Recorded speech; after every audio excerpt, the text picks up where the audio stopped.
இப்போ நான் உங்ககிட்ட ஒரு 5 கிலோமீட்டர் மேரத்தான் போட்டி ஒண்ணு நடந்தது. அதுல நான் 10 கிலோமீட்டர் ஓடி நான் தான் ஜெயிச்சேன்னு சொன்னா உங்களால நம்ப முடியுதா?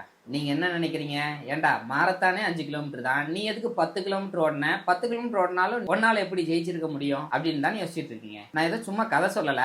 இது ஒரு ரியல் இன்சிடென்ட். 9 வயசான இந்த கேபே லோவல் 2019 அமெரிக்கால நடந்த ஸ்டீஃபன் பிரான்சிஸ் பிளையர் அப்படின்ற இந்த ஒரு 5 கிலோமீட்டர் மேரத்தான்ல கலந்துக்கிறாரு. ஆரம்பத்துல எல்லாரை விட கடைசியா ஓடிட்டு இருந்த இந்த கேபே ஒரு கட்டத்துல வழி மாறி போயிடுறாரு. இதுல நடந்த ஒரே நல்ல விஷயம் என்னன்னா, இவர் வழி மாறி போன அந்த பாதையும் போட்டி முடியக்கூடிய அதே இடத்துக்கு தான் சேர்ந்திருக்கு. ஆனா என்ன, நார்மலா போனா 5 கிலோமீட்டர்ல போக வேண்டியது இது இன்னும் ஒரு 5 கிலோமீட்டர் சேர்ந்து சுத்திட்டு போக வேண்டியதா இருந்தது. ஆப்வியஸா நமக்கு என்ன தோணும், 5 கிலோமீட்டர் ஓட வேண்டியது எல்லாரும் ஓடி சேர்ந்திருப்பாங்க, இவன் 5 கிலோமீட்டர் எக்ஸ்ட்ரா ஓடுறதுனால ரொம்ப லேட்டா தான் போய் சேருவான்னு தான் நமக்கு தோணி இருக்கும். ஆனா இங்க நடந்ததே வேற. அந்த பையனோட மனசுக்குள்ள ஒண்ணு மட்டும் ஓடிட்டே இருந்திருக்கு, எல்லாரும் நம்மளை விட்டு முன்னாடி ஓடிட்டாங்க, நம்ம ரொம்ப லேட்டா போயிட்டு இருக்கோம், நம்ம கண்ணுல யாருமே படமாட்டாங்களே, அப்போ இன்னும் நம்ம சீக்கிரமா ஓடணும், இன்னும் வேகமா ஓடணும்னு அவனுக்குள்ள தோடிட்டே இருந்திருக்கு. ரொம்ப வேகமா ஓடி இருக்கான். அதனாலதான் எக்ஸ்ட்ராவா இருந்த அந்த 5 கிலோமீட்டரையும் ஈஸியா கடந்து 5 கிலோமீட்டர் ஓடி வந்தவங்களை விட முன்னாடியே அந்த பினிஷிங் லைனையும் ரீச் பண்ணிட்டான். இந்த மாதிரி தான் நம்மளோட லைஃப்லயும் சில நேரம் நம்ம நிறைய பேரோட ஒரு டாஸ்கை ஸ்டார்ட் பண்ணியிருப்போம், ஒரு ஜேர்னியை ஸ்டார்ட் பண்ணியிருப்போம். நம்ம ஏதாவது ஒரு ராங் டிசிஷன் எடுத்தோ இல்ல ஏதாவது டைவர்ட் ஆயிட்டோ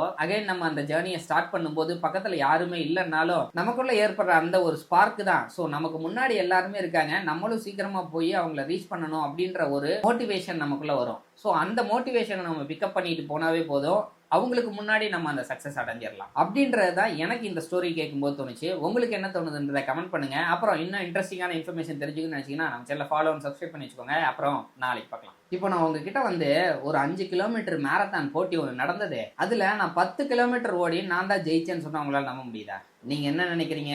ஏன்டா மாரத்தானே 5 கிலோமீட்டர் தான், நீ எதுக்கு 10 கிலோமீட்டர் ஓடின? 10 கிலோமீட்டர் ஓடினாலும் உன்னால எப்படி ஜெயிச்சிருக்க முடியும் அப்படின்னு தான் யோசிச்சுட்டு இருக்கீங்க. நான் ஏதோ சும்மா கதை சொல்லல.